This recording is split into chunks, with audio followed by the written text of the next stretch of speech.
Good afternoon. Today I'm going to talk about something a little bit differently. I've been doing, whatever God puts on my heart as far as what the Bible says about, godly living and different stuff like that, which is what the this YouTube channel is all about.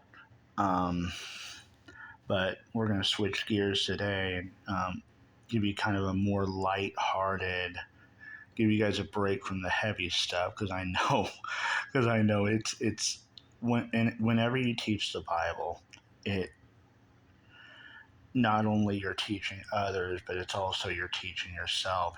It's a way of holding yourself accountable for what Christ tells us to do. And so you feel, I mean, if you guys that watch this feel convicted, believe me, I feel convicted as well because I'm not perfect, even though I've been on this journey faithfully for 23, almost 24 years.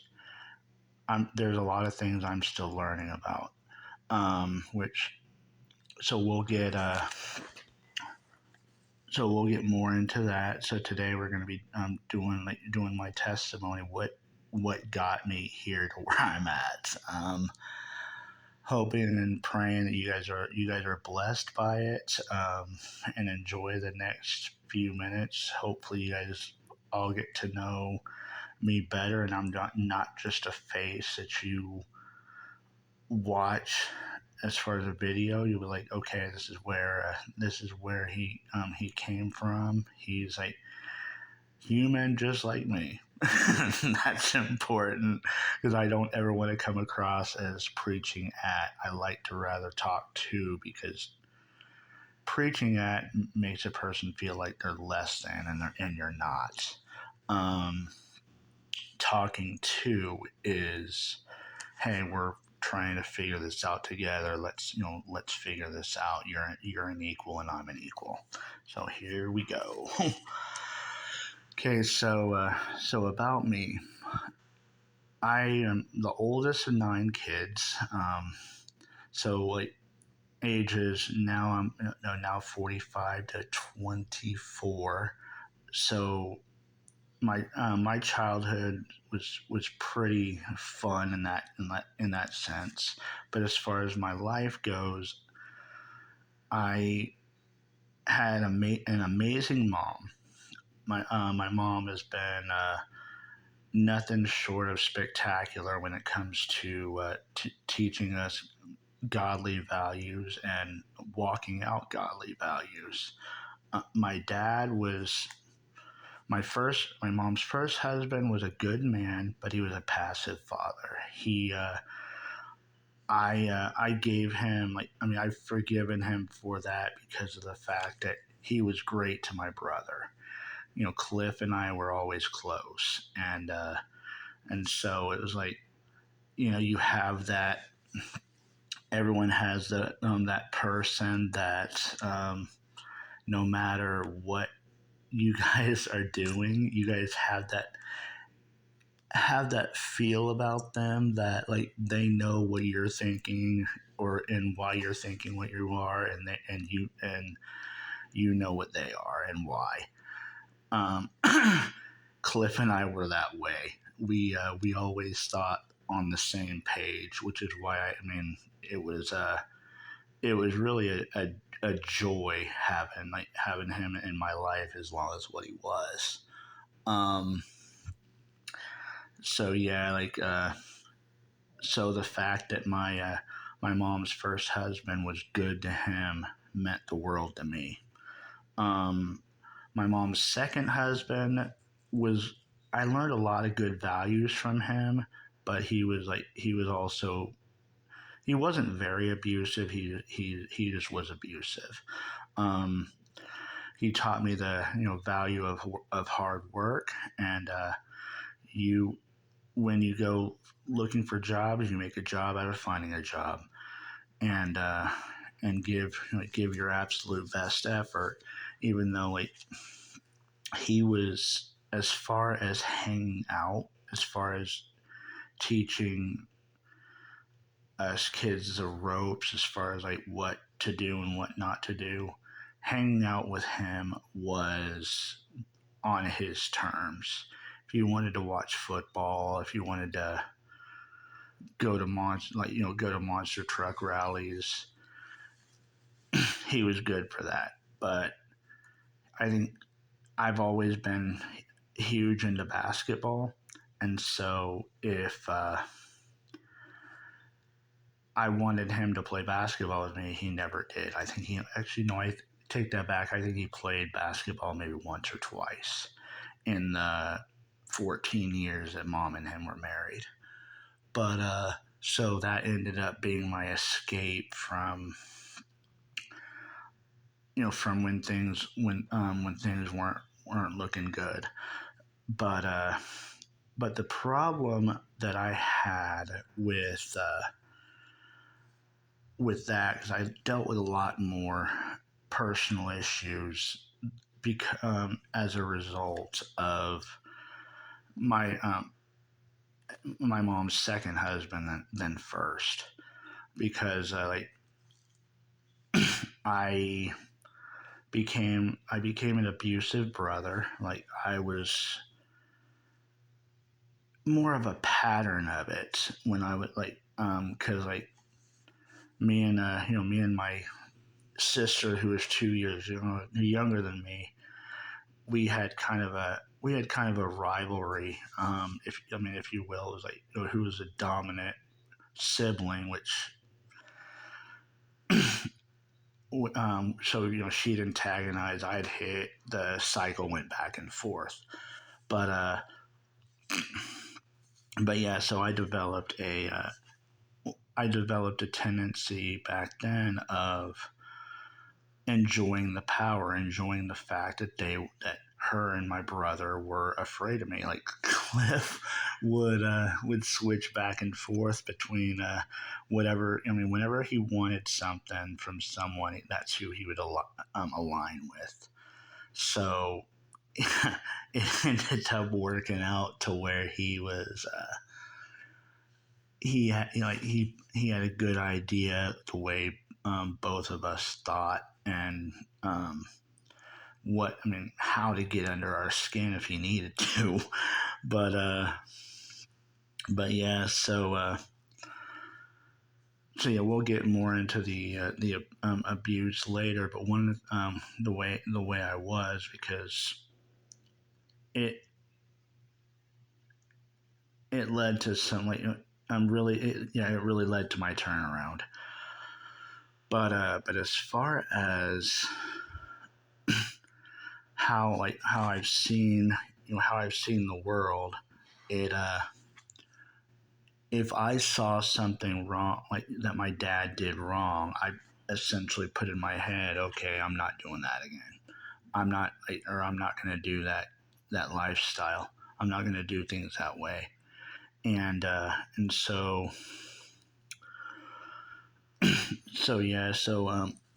when I was 18 years old, because actually I had a pattern. I was really nice to people for the most part, outside of home, but inside of the home, I was not always.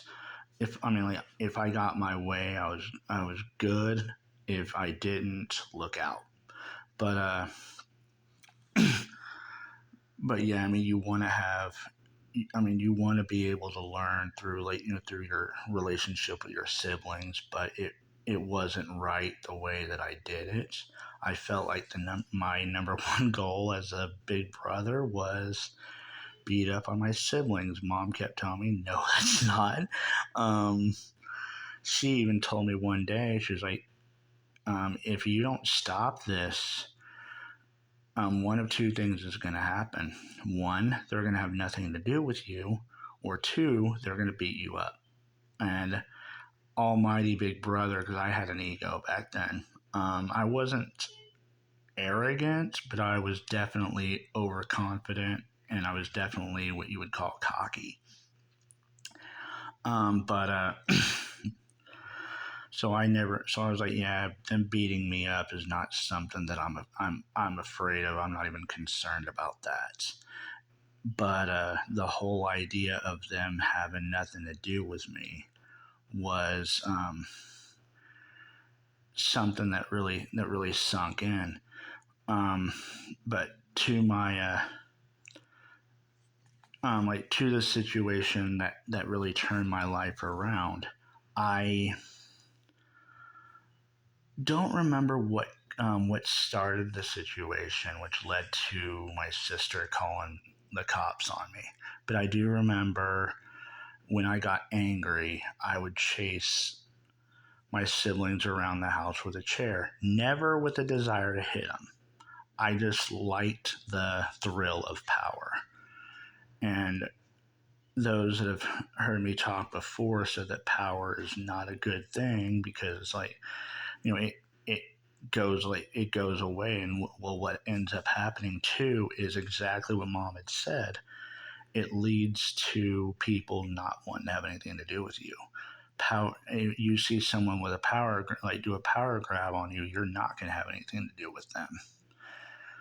So, what happened then was my sister felt threatened, so she called the cops, and I was the most afraid I've ever been in my entire life. I went and I went to work because work was a few blocks away at the time, and I was paranoid all night. I would look because I at the time I worked at Doc's Steakhouse in Wichita, Kansas, and I would look out the back window to make sure that cops were not coming, or that I was like, "Oh, great, I'm gonna get arrested. My life's over." Blah blah blah. All those different things that cross your mind. Then the Holy Spirit talked to me at one point. At one point that night, he says, "The cops ain't coming," but he said, "Is this the way you want to be remembered by your brothers and sisters?" And I said no.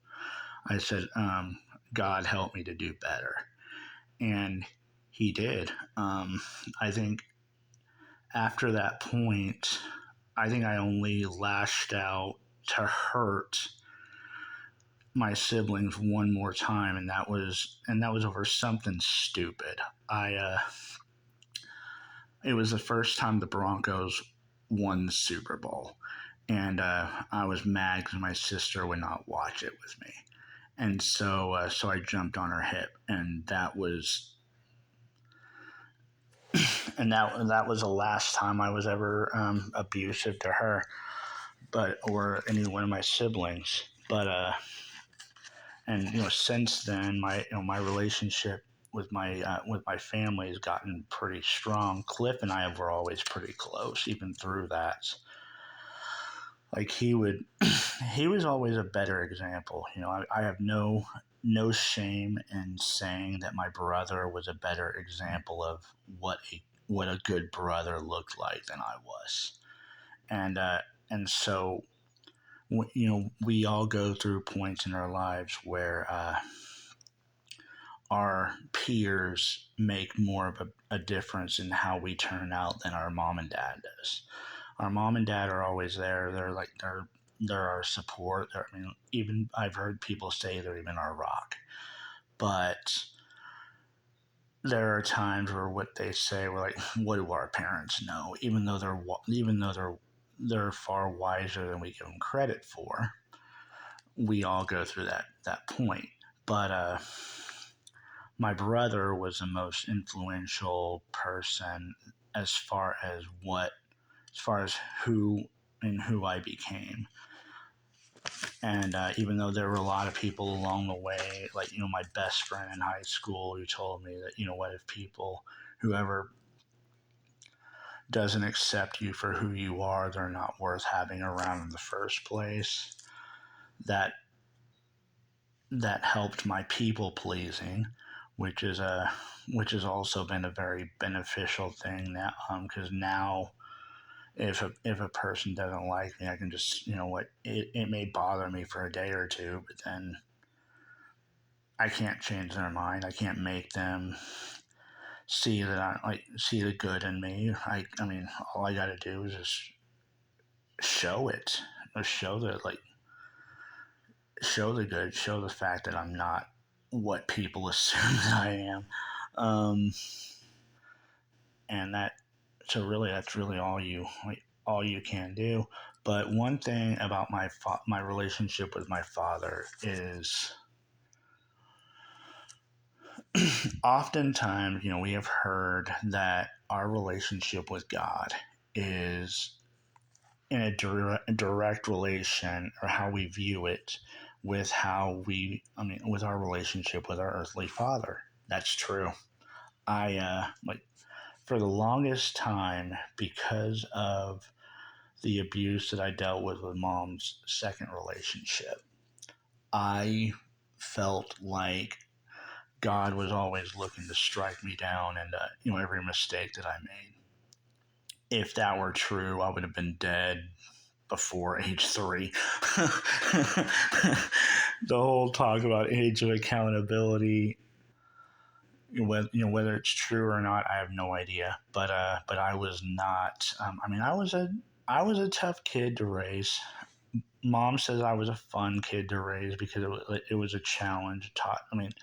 She said that it taught her how to love, and it taught her how to not kill, because no, she wouldn't kill anybody. Mom's always had a heart of gold, but I tested the limits a lot. And so but God, God was always patient with me, and so he showed, what, I'm not looking to strike you down at for every mistake, because I still make mistakes at 45 years old. I will till the day I die. Not willingly, but just, a lot of times it's habitually, we as humans feel the pressure of life sometimes, and sometimes we overreact. Sometimes we handle situations in ways we shouldn't. Um, that's just a part of learning, is learning from our mistakes, and then go from there. Um, but yeah, my my life from that point was really kind of. It had its bumps in the road, but one thing also that I dealt with up until really age 23 was, at that point, between age 18 and 23, I was desperate to be in a relationship with a woman. I would go to great lengths, even do there was a thing called the People Store, which was a phone dating service, and mom found out about that, and she said, she said, I understand your desire to be in a relationship at your age. That's normal. But she said, you make God the center of your life, everything else will fall into place. And I knew that was scriptural, because I grew up in church. I I knew that the Bible says, "Seek ye first the kingdom of God and His righteousness, and everything else will be added unto you." But really, until you know how it applies, it just goes in one ear and out the other. And so when mom told me that, I could have taken the advice to heart, or just let it go in one ear and out the other. Thank God I chose to take it to heart, because at that point, actually I was, what, 22, almost 22, when she mentioned that. So so I started reading my Bible. I started praying, seeking God. And yeah, I've had some bad luck with women since that point, but yeah, well, I mean, but as far as my relationship with God, it's still solid. But I'll kind of get more into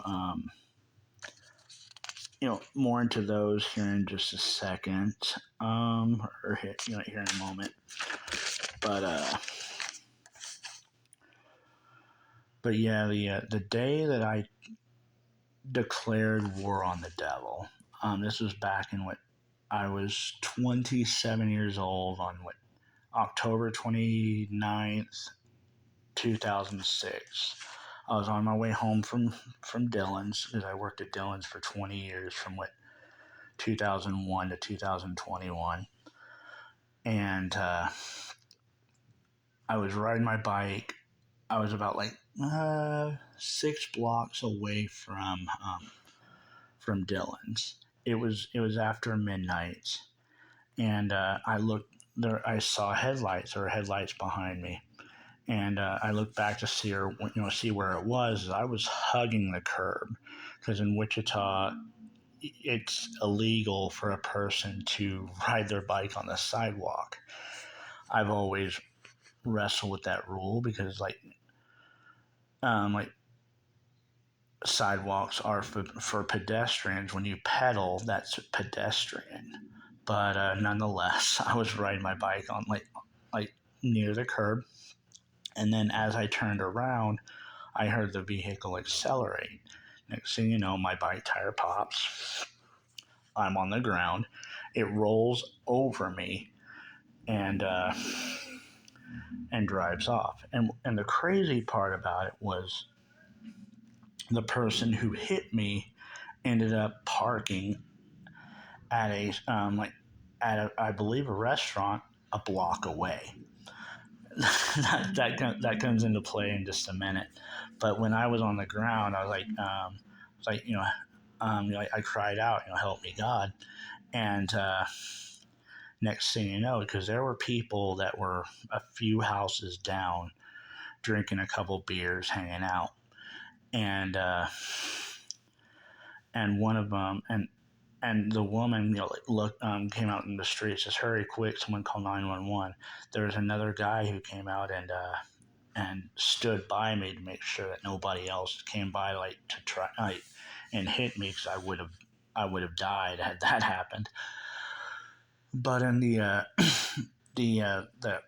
ambulance was there 9 minutes after I got hit, and I was loaded up into an ambulance. Because I was complaining about my back hurting, because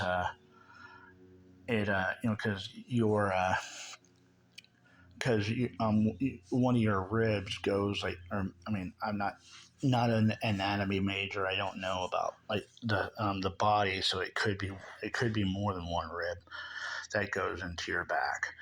But but initially, they thought that maybe I had a fractured vertebrae because I was complaining about my back. Well, when they got me to the hospital, they did the X-rays, and no fractured vertebrae, thank God. But I had two fractured ribs and a collapsed lung, and so I was in the hospital for 3 days. But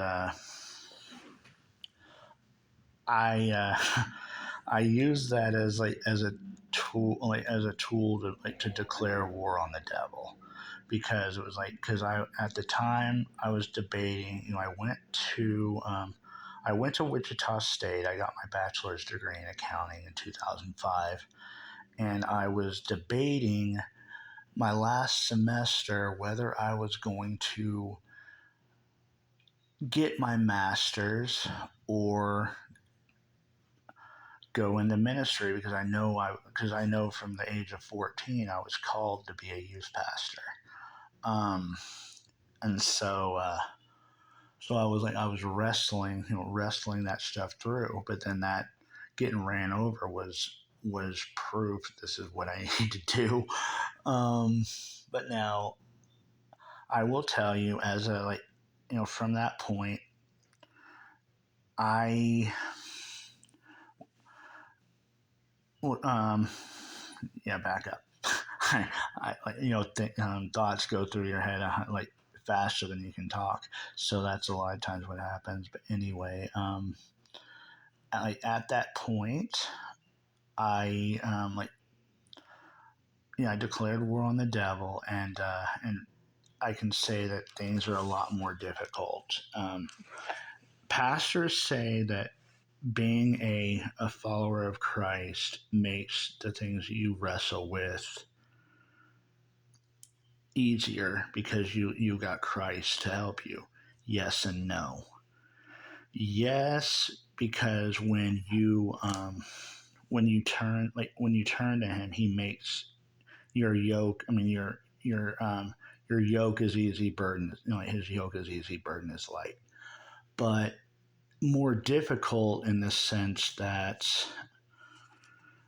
it's that you don't. I mean, like it's harder to make friends because friendships like they only want to go as far as they want to go. Like a lot of people, as far as following Christ, are not all in.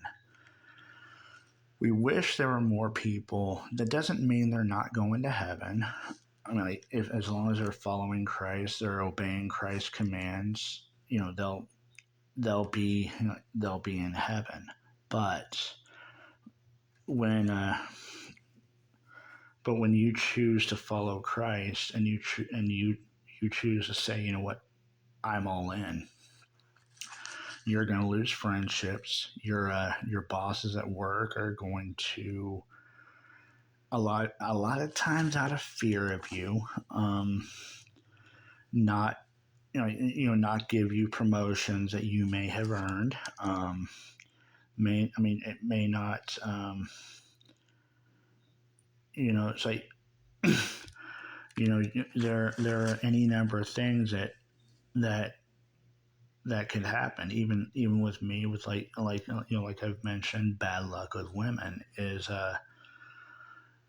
women tend to believe that when because I'm nice to everybody, they think that they take my niceness to flirting.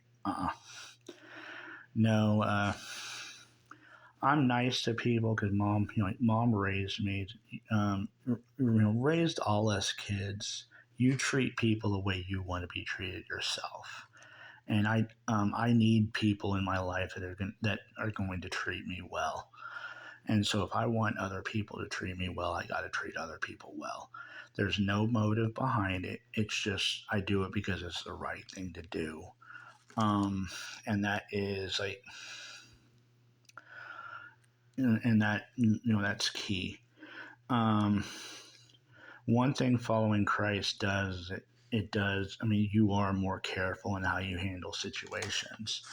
This is important because like in any number of situations that I've dealt with in my life, if I had not been a follower of Christ during those points, I would handle them way differently. I'd probably be either in jail or dead. And and so when I said, so Christ saving my life was not just on that day. He does it every single time that I choose to follow him. But we've got to choose to turn to him for him to make our situations easier, even though in dealings with people it is a little bit harder. Um, but now my relationship with women. I had a woman 15 years ago that I fell head over heels in love with, and she was a very sweet person to your face. I later found out that she wasn't as nice as what it appeared to be, but love is blind. We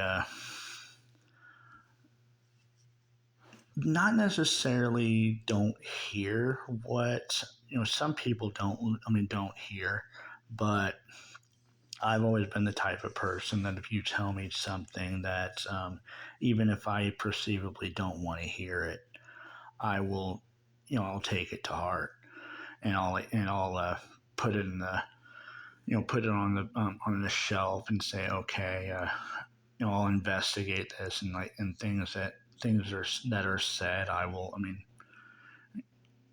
I'll make adjustments as needed. But one of the hardest things about my relationship with this woman was when I prayed one day, "Show me how to love like you have loved me."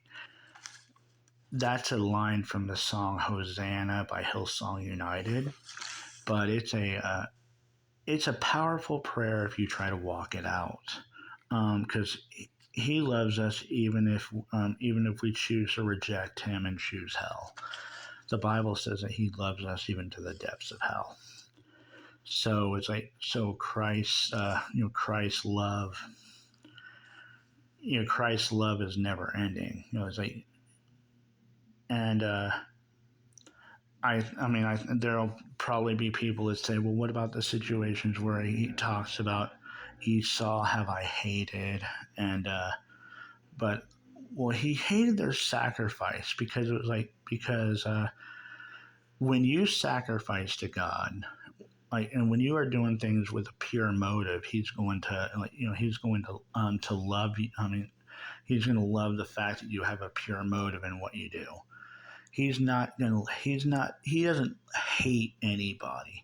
He just hates when a person is doing things with an unpure motive, which is why you know, he he rebukes the way that he does. Like, he enjoys bringing people down because really it's like, he's had to do it many a times with me, and when we realize, okay, yeah, oops, I screwed up. That's the point where where we get better, we start to turn around. Um, so let's see here. What else do I?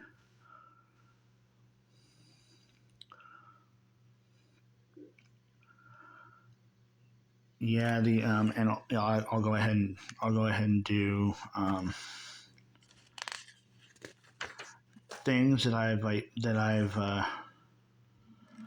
learned. Because like 7 years ago, my brother that I like that he and I were always close, committed suicide, um, and yeah, our whole family, I'm sure. I mean, our whole family was devastated by it. But I mean, I did a study a few weeks ago, Hard Truths of Life, in which I mentioned that suicide does not guarantee you're going to hell. It's just a matter of, are you a follower of Jesus Christ? Because life is hard. But nonetheless, after that, I I've been able to help several people that have wrestled with suicidal thoughts, and have even tried to do it. And I am close friends with one person who, without what happened to my brother, he and I would not have been able to be close. So yeah, God opens, even when you go through your toughest struggles. The Bible talks about all things work together for the good of those who love God and to them who are the called according to his purpose. So a lot of times your struggles that you deal with are open doors to opportunities that you would not have had otherwise. Testimony begins with a test. Once you overcome, that's what becomes your testimony. And so I've been able to help people not just through like suicide, suicidal thoughts, but also like due to my heartbreaks the heartbreak that I dealt with the relationship I fell head over heels for. Because one of the things about life is forgiveness is you'll hear me speak a lot about forgiveness. Well, forgiveness is huge for following Christ. I don't believe a person can truly follow Christ unless they walk in forgiveness. Because what forgiveness does is it strips us of the right to revenge and lets God deal with it. He's got it. Because the reality of it is, and I've faced um, the desire for revenge as recently as well, last year, this year. I mean, anytime a person wrongs you, the desire for revenge hits. But all revenge does is it begets more revenge. If you if you're in a conflict with somebody, if you're not the bigger person and say, you know what, not on my watch, this stops now, you retaliate on them. They have to one up you. You have to one up them. And then what ends up happening with that is until someone says, you know what, enough is enough, then it's going to end up harming a lot of people. So eventually, one person has got to be a man enough or woman enough to say, nope, enough is enough. Because really, life. My friend that I became friends with, like close friends with, after as a result of my brother's suicide and helping him through his his life struggles as best as I could as a friend. He told me that as far as life goes, that we have to be willing to take hits in life. That's true. Um, the the gist of one of my favorite Rocky quotes is, it's about how hard you can get hit and keep moving forward, and that's how winning is done. And that's really it's really 100% true. You really can't get any more factual than that. But yeah. So so I've had a lot of struggles since then that I have to learn to forgive, and learn to give it over to God. You never master forgiveness, you never master love, but if you're trying to walk it out, you can get really good at it, and you make a lot more difference as well. And the love of Christ is really what makes testimonies as good as what they are. Um, that's about it from here. God bless you guys. I hope you have a great week. You have any questions or comments, feel free to leave them, and I will talk to y'all later.